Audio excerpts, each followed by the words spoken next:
Take two. I may not have been recording, I'm not sure. So welcome to McBean's Farms and Prepping. We'll talk about security, whether you're out here in the middle of nowhere, or if you're in the city, or if you're in a park, on a trail, you know, in a shopping mall, subway, especially in New York. You always got to be aware of what's going on around you.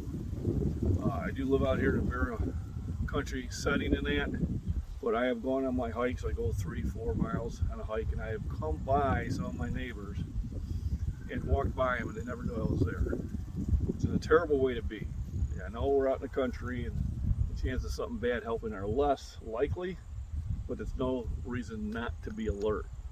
Obviously, when you're in the city, you need to be, but anytime, especially the subway, because you got people are pushing people into the subway trains.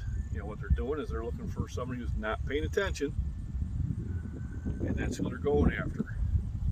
So you've always got to be keeping a look to your right and left, checking your rear, stop back and listening. One of the things that I don't like headphones. You know, they get those earbuds and they're jammed around, and God, I can sneak up on you. You know, you're totally unaware. You know, there's times to sit there back and relax and veg out in the music, but not when you're around people, not when you're in an area where there's potential danger. So I even carry on my walks. There's a 99.9999% chance that I will never have to use it. It's likely to be probably against some sort of large rabbit creature than anything else.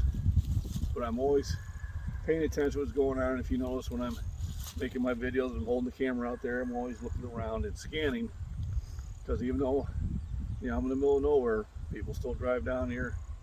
You never know when danger can strike. So if you're in a rural area, in a populated area, and you are concealing, if you identify a potential target, then a lot of times what you do is you'd unbutton maybe the lower buttons just to make access easier. Make eye contact. Eye contact a lot of times will let them know I see you and I'm not going to be an easy target, and then they tend to look somewhere else. In case that doesn't, if it looks like it's still going to escalate for whatever reason it is, at that time you'd undo the strap. Why is there a strap there? Don't want the gun to fall out when I'm walking around. And if you do have to engage, and this is where I may differ than anybody else, but I am not going to announce what I have. All right, danger's there.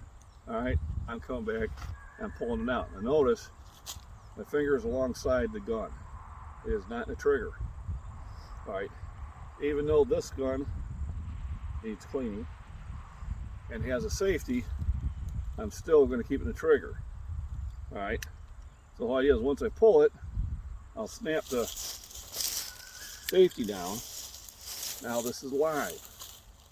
So the finger stays out of the trigger, because when I sit there and say, okay, you need to back the fuck off, and they do, I don't twitch and accidentally shoot somebody.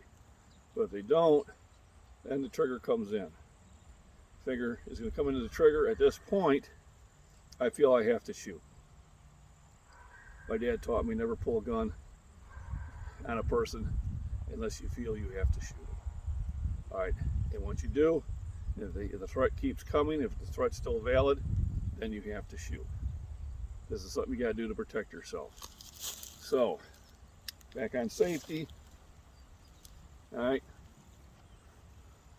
back in the holster. There's a small target. Now, it's only about this big, so if I hit it, that means I hit center mass, and that's what you need to do.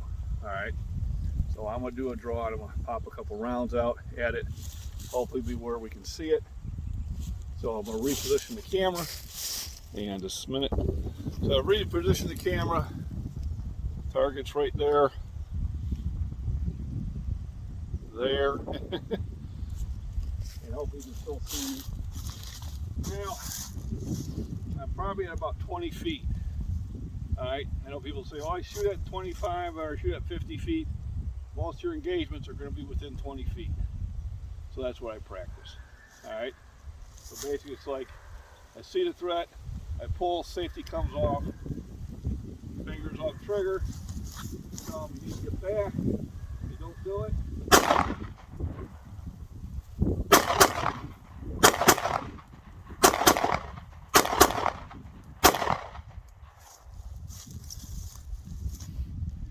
make sure the target's down, especially if they're armed. Alright, weapon's clear. I still treat it as it's loaded. Safety back on, back in the holster. Alright, I'll take it in the house, I will clean it, because it needs cleaning. It's been a while, shame on me. And reload it. A lot of times if I'm carrying in the city, I'll have 2 magazines in the back. Let's go see what it did to the those entrance wounds. Understand, this is a very small pumpkin. Looks like that's how he went in. That's how he came out. Alright. So definitely that person's down. Understand, even the ones that missed that pumpkin were still hitting vital areas. And that's my lesson on self-defense here at McBean Farms and Prepping. Generally, I wouldn't have the safety glasses on or the earplug when I'm walking in the city. Might give it away. And go Beaverines.